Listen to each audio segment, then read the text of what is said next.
I have the pleasure to present to you Dr. Martin Luther King, Jr.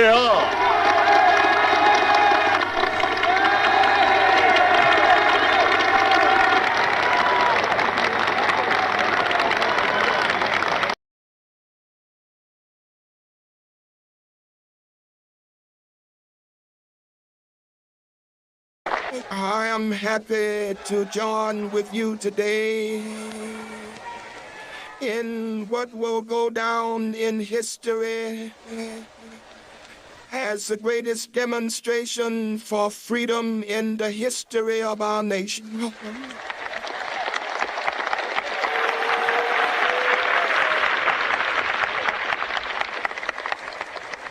Five score years ago,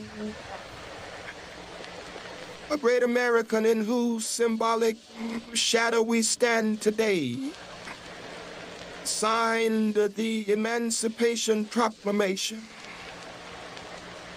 This momentous decree came as a great beacon light of hope to millions of Negro slaves who had been seared in the flames of withering injustice. It came as a joyous daybreak to end the long night of their captivity. But 100 years later, the Negro still is not free. 100 years later, the life of the Negro is still sadly crippled by the manacles of segregation and the chains of discrimination.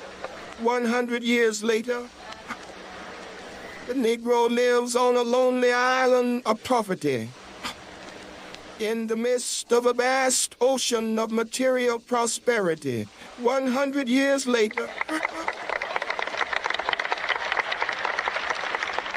the Negro is still languished in the corners of American society and finds himself in exile in his own land.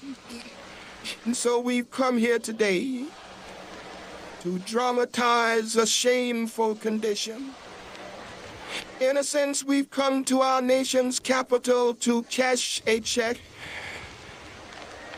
when the architects of our republic wrote the magnificent words of the Constitution and the Declaration of Independence. They were signing a promissory note to which every American was to fall heir.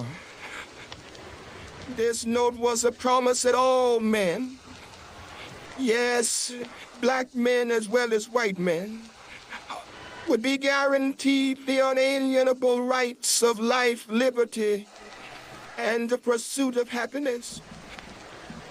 It is obvious today that America has defaulted on this promissory note insofar as her citizens of color are concerned. Instead of honoring this sacred obligation, America has given the Negro people a bad check, a check which has come back marked insufficient funds.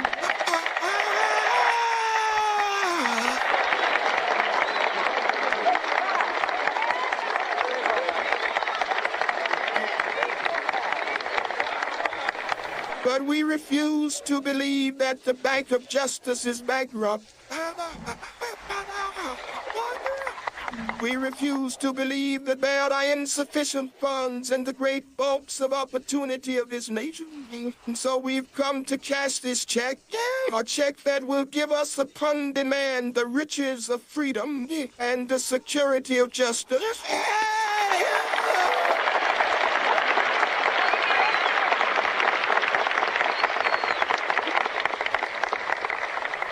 We have also come to this hallowed spot to remind America of the fierce urgency of now. This is no time to engage in the luxury of cooling off or to take the tranquilizing drug of gradualism.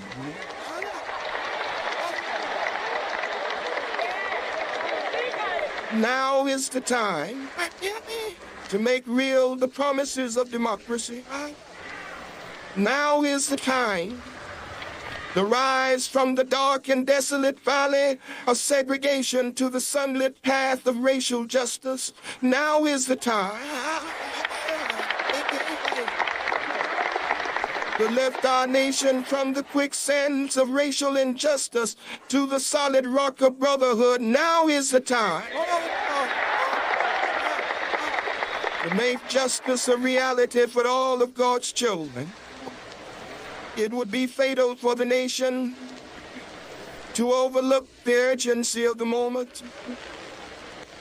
This sweltering summit of the Negro's legitimate discontent will not pass until that is an invigorating autumn of freedom and equality.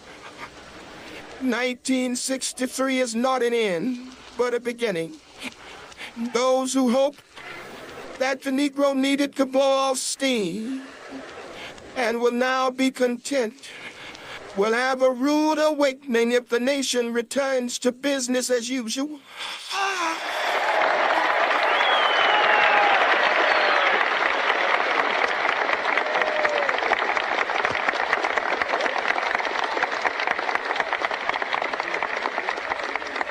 There will be neither rest nor tranquility in America until the Negro is granted his citizenship rights. The whirlwinds of revolt will continue to shake the foundations of our nation until the bright day of justice emerges. But that is something that I must say to my people who stand on the warm threshold which leads into the palace of justice. In the process of gaining our rightful place, we must not be guilty of wrongful deeds. Let us not seek to satisfy our thirst for freedom by drinking from the cup of bitterness and hatred.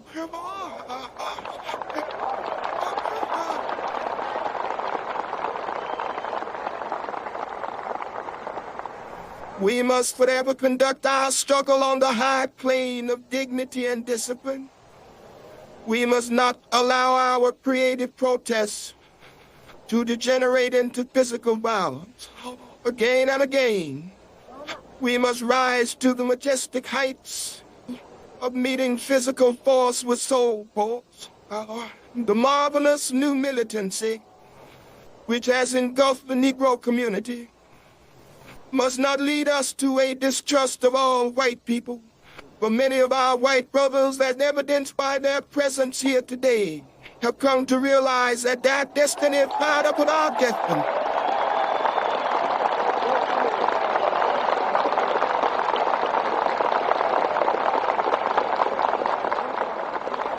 They have come to realize that their freedom is inextricably bound to our freedom.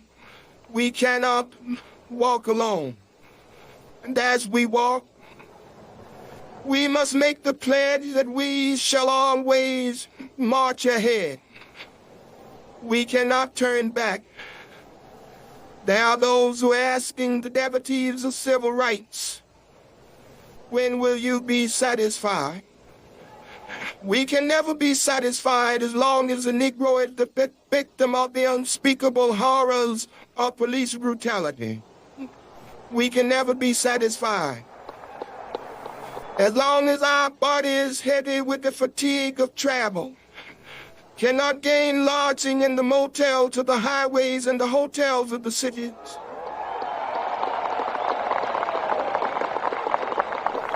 We cannot be satisfied as long as the Negro's basic mobility is from a smaller ghetto to a larger one. We can never be satisfied as long as our children are stripped of their selfhood and robbed of their dignity by signs stating for whites only.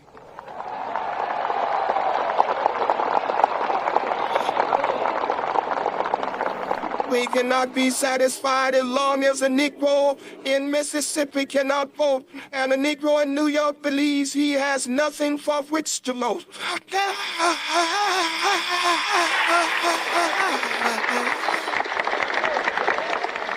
No, no, we are not satisfied, and we will not be satisfied until justice rolls down like waters and righteousness like a mighty stream.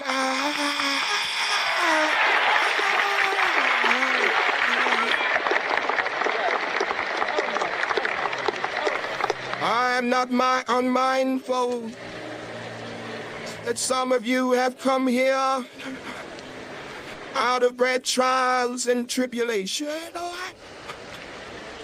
Some of you have come fresh from narrow jail cells. Some of you have come from areas where your quest for freedom left you battered by the storms of persecution and staggered by the winds of police brutality. You have been the veterans of creative suffering. Continue to work with the faith that unearned suffering is redemptive. Go back to Mississippi. Go back to Alabama. Go back to South Carolina. Go back to Georgia. Go back to Louisiana. Go back to the slums and ghettos of our northern cities, knowing that somehow this situation can and will be changed. Let us not wallow in the valley of despair. I say to you today, my friend,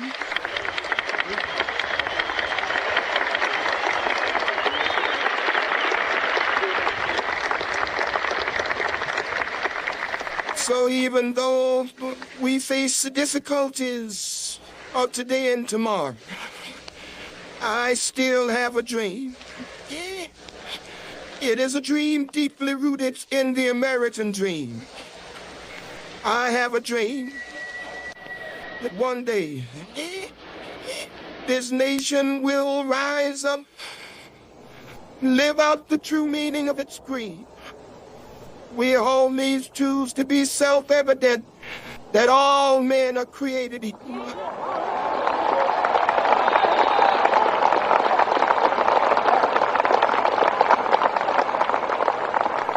I have a dream that one day on the red hills of Georgia, sons of former slaves and the sons of former slave owners will be able to sit down together at the table of brotherhood. I have a dream that one day, even the state of Mississippi, a state sweltering with the heat of injustice, sweltering with the heat of oppression, will be transformed into an oasis of freedom and justice. I have a dream. My poor little children will one day live in a nation where they will not be judged by the color of their skin, but by the content of their character. I have a dream for them.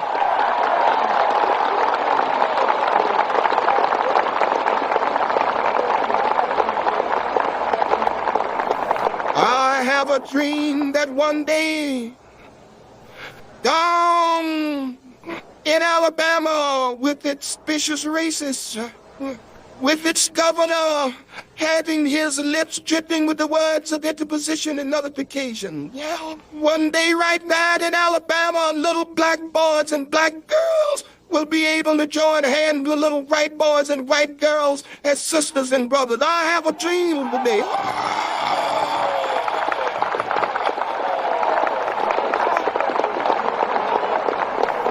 I have a dream that one day every valley shall be exalted.